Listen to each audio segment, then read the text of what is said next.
The tools I used for today's lesson were paper, pencil, Sharpie, and some paints, but you could definitely use crayons or markers or colored pencils to color it in when we get to that part.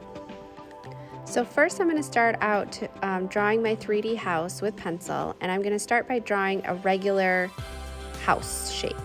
So I'm going to draw a square for like the front of the house, and then I'm going to draw a triangle at the top.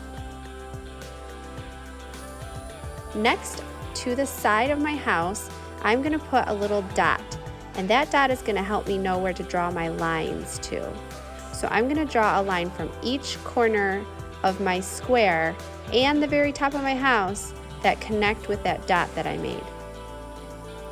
Then I need to draw a line that's straight up and down in the first section and at an angle in the second section so that I can erase what's left over or what's outside. And then when I erase it, I am left with a 3D house. Next, I'm going to add something called the horizon line, which is where the sky meets the ground.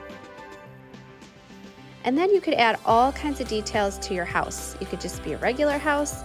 I might make mine a little bit fall-like, or it could be a haunted house, or whatever kind of house you want. So I'm going to speed this up, and I'm going to add a couple of some fall or some kind of haunted house type details. You could, again, add any kind of details you want, or maybe it's just a house, maybe it's your house. So after I drew everything with pencil, I started tracing with Sharpie.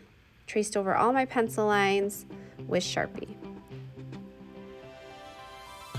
Next, what I'm going to do is I'm going to use paints to help fill in my paper with color.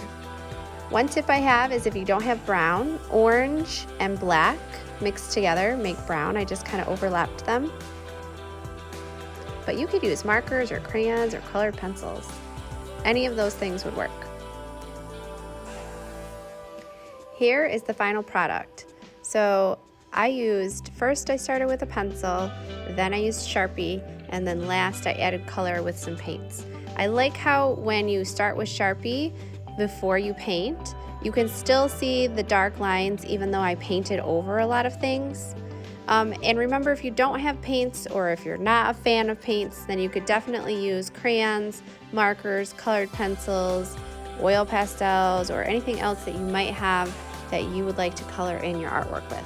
But maybe you could try drawing a 3D house today.